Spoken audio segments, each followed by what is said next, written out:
आप लोगों की जो स्किल्स हैं वो आगे से आगे ट्रांसमिट होनी है। देखिए, चिराग क्या काम करता है? एक चिराग से दूसरा चिराग रोशन करता है, एक दिए से दूसरा दिया रोशन होता है।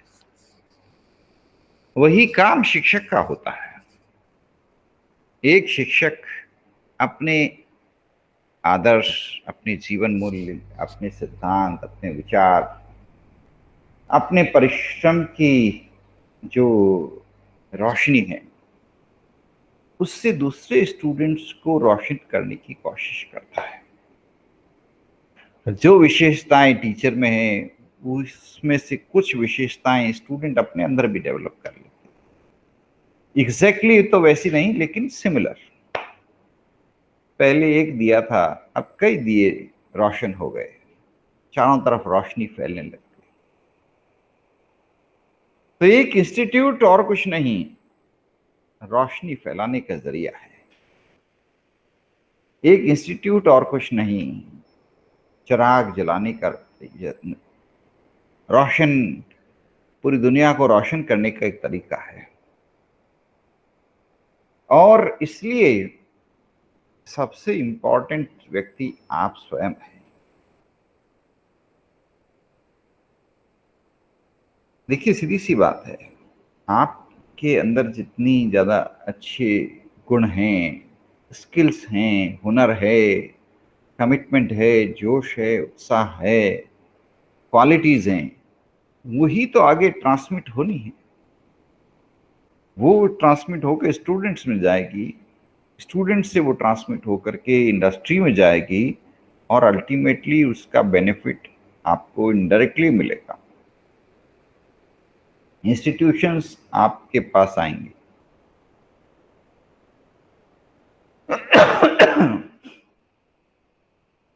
असल फायदा तब होता है जब इंस्टीट्यूशंस आपको एडवांस में एक लेटर दे देंगे कि हमें इस साल इस तरह के मैन पावर चाहिए, इतने मैन पावर चाहिए।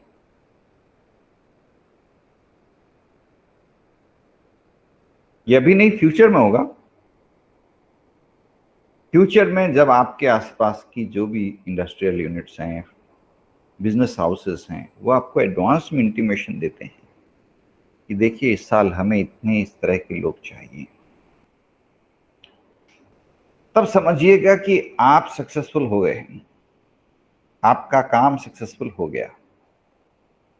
तब आपके पास पूरा एकेडमिक कैलेंडर बनाने का टाइम आ गया, क्योंकि आपको पता है कि मुझे इस स्किल वाले इतने लोग तैयार करने हैं, इंडस्ट्री में रिक्वायरमेंट आई है।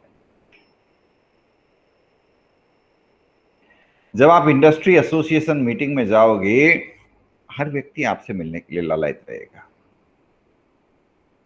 अब मान लीजिए नूरुल जी इंडस्ट्री एसोसिएशन मीटिंग, हर शहर में इंडस्ट्री एसोसिएशन होते हैं, है ना? कहीं पर PhD chamber of commerce and industry चल रहा है, कहीं फोर्टी चल रहा है, कहीं फिक्की चल रहा है। तो अब मान लीजिए जयपुर के पीएचडी चैम्बर ऑफ कॉमर्स की मीटिंग में नूरुल जी गए, तो वहां जाते ही इंडस्ट्रियलिस्ट आपको कांटेक्ट करेंगे, आपसे बोलेंगे हमें अच्छे मैन पावर चाहिए, नई यूनिट डाल रहे हैं, कम से कम 30 एम्प्लॉय चाहिए।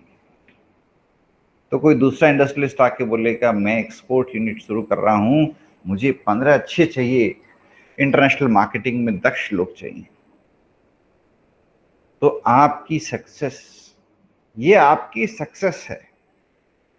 ये दिन फ्यूचर में आएगा, लेकिन जरूर आएगा।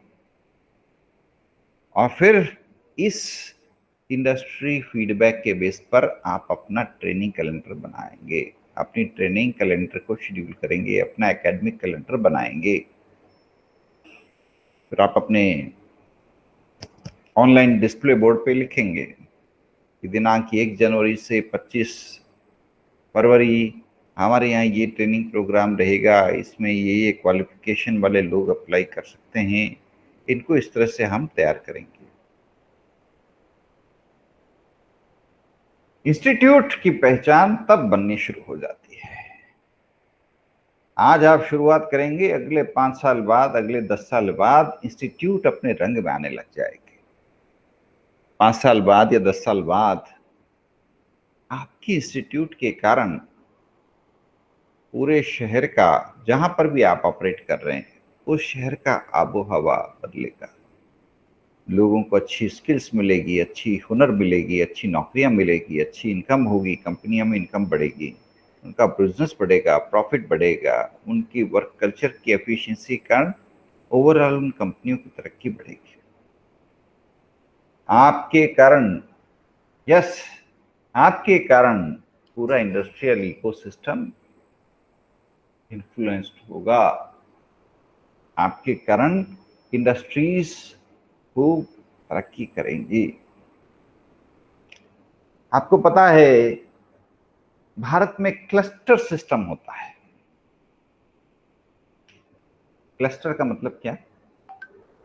जैसे अगर आप जयपुर में कोई हॉजियरी मैन्युफैक्चरिंग यूनिट ढूंढोगे तो बड़ी मुश्किल से मिलेगी। लुधियाना जाओ, दुनिया भर की हॉजियरी यूनिट, क्योंकि लुधियाना हॉजियरी का क्लस्टर है। क्लस्टर का मायने क्या होता है?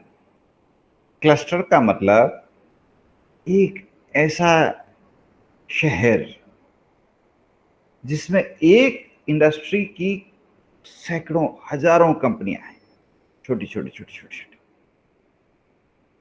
जो भी नई यूनिट स्टेब्लिश करता है चल निकलती है, क्योंकि वहां पूरा इकोसिस्टम बना हुआ है उसका। अब लुधियाना आप गए, लुधियाना में आप जा करके अगर हॉजियरी की यूनिट शुरू करते हैं, चल निकलेगी, आप भी खूब कमाएंगे, बिजनेस खूब बढ़ेगा। पहले से ही हजारों यूनिट से एक दो और खड़ी हो जाएगी, क्योंकि वहां उसका पूरा इकोसिस्टम बन चुका है। स्किल सेट है, ट्रेन्ड लोग हैं, स्किल्ड मैन पावर है, पूरी स्किल की हाईली स्किल्ड लोग हैं, केपेबल है। रॉ मटेरियल चाहिए तुरंत मिल जाएगा, मार्केट चाहिए तुरंत एक्सेस अवेलेबल है, कस्टमर्स अवेलेबल है तुरंत। इधर आप प्रोड्यूस करो, उधर कस्टमर रेडी। तो पूरा एक इकोसिस्टम बना हुआ है। आप समझ रहे हैं ना मैं क्या बात कर रहा हूं और ये क्यों कर रहा हूं? ये इसलिए कर रहा हूं कि जब भी आप इंस्टीट्यूट एस्टेब्लिश करें, क्लस्टर के अंदर उस क्लस्टर के अनुसार करें। आप क्लस्टर्स आइडेंटिफाई करें और उस क्लस्टर में जाके काम करें, क्लस्टर में मिलके काम करें, इंडस्ट्रीज के साथ में मिलकर के उस क्लस्टर के साथ जुड़ें। इंडस्ट्रीज क्लस्टर के बेस पे चलती है।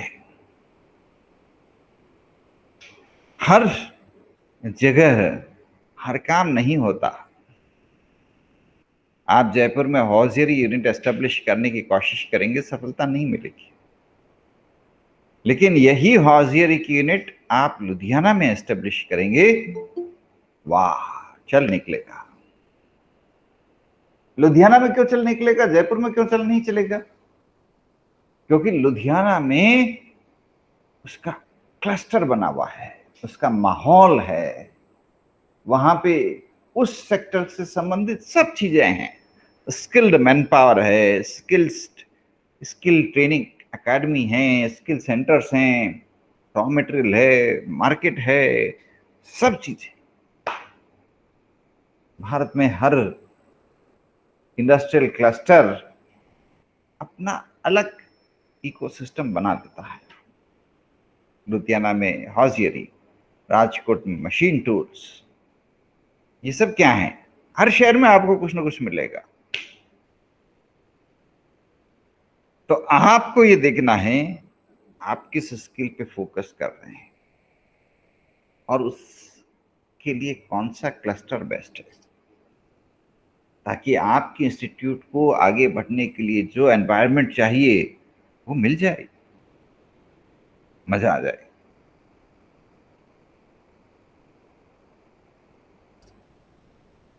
जहां जहां पर भी आपको बेहतरीन क्लस्टर्स मिलें, आपके लिए अपॉर्चुनिटीज हैं, आप वहां पे काम शुरू कर सकते हैं। मुंबई है एक तरह से फिल्म इंडस्ट्री का क्लस्टर बन गया है। फिल्मी दुनिया में जिसको जाना है, फिल्मी दुनिया में जिसको काम करना है, एक्टिंग के सेक्टर में जिसको काम करना है, संगीत के सेक्टर में जिसको काम करना है, उसकी फर्स्ट चॉइस है मुंबई, भारत में। और मुंबई में उसको इकोसिस्टम मिल जाता है इसका तुरंत। इनफैक्ट विदेशों से लोग आना चाहते हैं मुंबई। अब आपने देखा ही है, अदनान सामी पाकिस्तान के नागरिक थे, पाकिस्तान छोड़ करके, पाकिस्तान की नागरिकता छोड़ करके हिंदुस्तान की नागरिकता अपनाई उन्होंने और मुंबई में आके बसे, क्योंकि मुंबई में फिल्म इंडस्ट्री के लिए बेस्ट इकोसिस्टम है। आपको फिल्म इंडस्ट्री से संबंधित इंस्टीट्यूट शुरू करनी हो तो सबसे अच्छा लोकेशन मुंबई है। आपको हौजियरी से संबंधित इंस्टीट्यूट शुरू करनी हो, सबसे अच्छा सेंटर लुधियाना है। आपको मशीन टूल से संबंधित कोई इंस्टीट्यूट शुरू करनी हो, सबसे अच्छा सेंटर राजकोट है। ये इकोसिस्टम का बेनिफिट है। सैकड़ों सालों से लोग एक ऑर्गेनाइज्ड प्लेटफॉर्म पे काम करते हैं, एक ऑर्गेनाइज्ड इंडस्ट्री को सपोर्ट करते हैं। इंडस्ट्री छोटी हैं, बट उनका आपस में तालमेल, उनका आपस में कोऑर्डिनेशन, स्किल्ड मैन पावर की अवेलेबिलिटी, नॉलेज शेयरिंग, ये सब चीजें ऐड करके आपकी सक्सेस आसान बना देते हैं।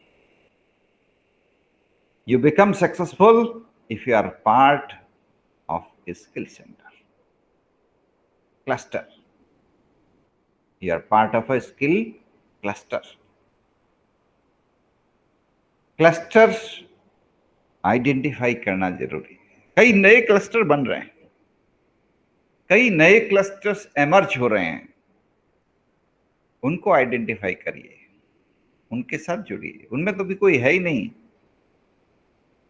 अब जैसे बिजली के तार और इन सब के लिए नोखा एक इंडस्ट्रियल क्लस्टर बन रहा है, बहुत बेहतरीन इंडस्ट्रियल क्लस्टर, एमर्जिंग क्लस्टर है बिल्कुल। तो अभी नोखा के अंदर उसका पोटेंशियल है। इंस्टीट्यूट्स अभी नहीं है, एकेडमी नहीं है, स्कोप है। सिरामिक्स है, तो सिरामिक्स का इंडस्ट्री क्लस्टर बीकानेर में है, एमर्जिंग है, ग्रोइंग है। इंस्टीट्यूट भी है वहां पे, क्योंकि हर क्लस्टर में उससे संबंधित कोई न कोई इंस्टीट्यूट आ जाती है, आनी भी चाहिए। कहीं एमर्जिंग क्लस्टर हैं, वहां अभी कोई इंस्टीट्यूट नहीं है, तो आपके लिए अपॉर्चुनिटी है, बिजनेस अपॉर्चुनिटी है। आप उस अपॉर्चुनिटी को आइडेंटिफाई कर सकते हो और उससे बेनिफिट उठा सकते हैं। अभी पिछले कुछ 10-15 सालों में, 20 सालों में सरकार ने नीतियों में बड़ी बदलाव किए, उसके ऊपर मैं आपके साथ कुछ चर्चा करना चाहता हूं। सरकार ने क्या किया कि जितनी भी पॉलिटेक्निक कॉलेजेस हैं, उनके बोर्ड में, बोर्ड मेंबर्स के रूप में इंडस्ट्रियलिस्ट को इनवाइट करके डाल दिया। अब ये जो पॉलिटेक्निक्स हैं, ज्यादातर पॉलिटेक्निक्स की बोर्ड में इंडस्ट्रियलिस्ट हैं, इंडस्ट्री लीडर्स हैं, और वही चलाते हैं इसको। पॉलिटेक्निक गवर्नमेंट की है, सैलरीज गवर्नमेंट देती है, लेकिन उसकी प्लानिंग, उसमें क्या पढ़ाई हो, किस तरह से उसकी पढ़ाई हो, किस सब्जेक्ट को पढ़ाया जाए, ये तय कौन करता है? बोर्ड। और वो बोर्ड कौन है? वो इंडस्ट्रियलिस्ट। इस बदलाव के इतने फायदे मिले, पूछिए मत। पहले इन पॉलिटेक्निक से पढ़ करके पास आउट होने वाले स्टूडेंट्स को नौकरियां नहीं मिलती थी, वो सिर्फ गवर्नमेंट नौकरी के लिए तैयारी करते रहते थे। और अब इन पॉलिटेक्निक कॉलेज से निकलने वाले स्टूडेंट्स की तुरंत नौकरियां मिलती है। क्यों? क्योंकि जो इंडस्ट्रियलिस्ट इंस्टीट्यूट्स के बोर्ड में होते हैं वो जानते हैं कि हमें किस प्रकार के एम्प्लॉय चाहिए, कितने एम्प्लॉय चाहिए, और उसी को ध्यान में रखते हुए वो वही ट्रेड वहां पे लॉन्च करते हैं ट्रेनिंग में। इधर बच्चों की ट्रेनिंग कंप्लीट हुई, उधर वही इंडस्ट्रियलिस्ट लोग आकर के उन एम्प्लॉयज को ले जाते हैं, उनको अपने एम्प्लॉयज बना लेते हैं। तो अब जैसे मैं अक्सर पॉलिटेक्निक्स में जाता रहता हूं, पहले मैं पॉलिटेक्निक्स में जाता था तो उनके पास लिमिटेड ऑप्शंस होते थे। कहते साहब हम ये ट्रेड पे काम कर रहे हैं, टेक्सटाइल पे काम कर रहे हैं, गारमेंट्स पे काम कर रहे हैं। बच्चे निकलते हैं पर ज़्यादातर को कोई नौकरी नहीं मिलती। और अब जब भी जाता हूँ किसी पॉलिटेक्निक में तो वहाँ के प्रिंसिपल बताती है कि साहब इस ट्रेड पे हम काम कर रहे हैं, इस ट्रेड का हम ट्रेनिंग दे रहे हैं। बच्चे निकलते ही अगले दिन नौकरी मिल जाती है। इंडस्ट्रीज कनेक्ट, इंडस्ट्रीज की भी रिक्वायरमेंट पूरी, इंस्टीट्यूट की भी रिक्वायरमेंट, ये फ्यूचर है। भविष्य में इंडस्ट्री और इंस्टीट्यूट का आपस में तालमेल इतना मजबूत होगा उतना ही फायदा। भविष्य में इंडस्ट्रीज और इंस्टीट्यूट का आपसी जो तालमेल है उसी से हमारे देश की तरक्की होगी। इन फ्यूचर, भविष्य में वही इंस्टीट्यूट तरक्की करेगी जो किसी इंडस्ट्री के साथ कनेक्टेड होगी। अगर आप बीकानेर में अपनी इंस्टीट्यूट एस्टेब्लिश करते हैं तो बीकानेर की सबसे बड़ी इंडस्ट्री क्लस्टर क्या है? भुजिया इंडस्ट्री, स्वीट्स इंडस्ट्री, नमकीन इंडस्ट्री। आपको उसके साथ टाई अप जरूरी है। उनकी रिक्वायरमेंट समझिए, उसकी रिक्वायरमेंट के अनुसार अपने मैन पावर को तैयार करिए, ट्रेनिंग दीजिए, स्किल्स सिखाइए। आपका बीका जी और इस प्रकार की दूसरी यूनिट से टाई अप है, आपको कोई प्रॉब्लम नहीं आएगी, आपकी इंस्टीट्यूट आगे बढ़ती जाएगी,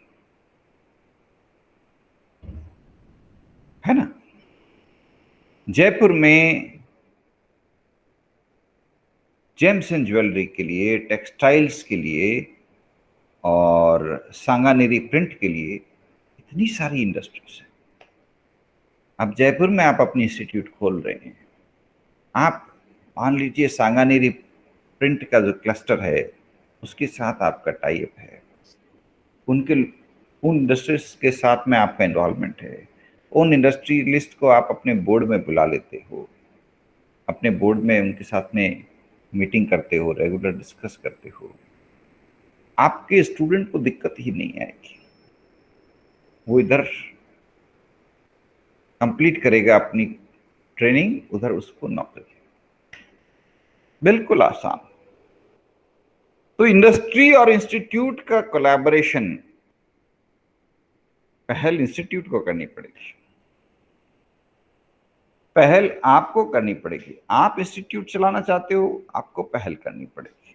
इंडस्ट्री नहीं आएगी आपके पास, आपको इंडस्ट्री के पास जाना पड़ेगा। आपको इंडस्ट्री को अपने साथ में पार्टनर बनाना पड़ेगा।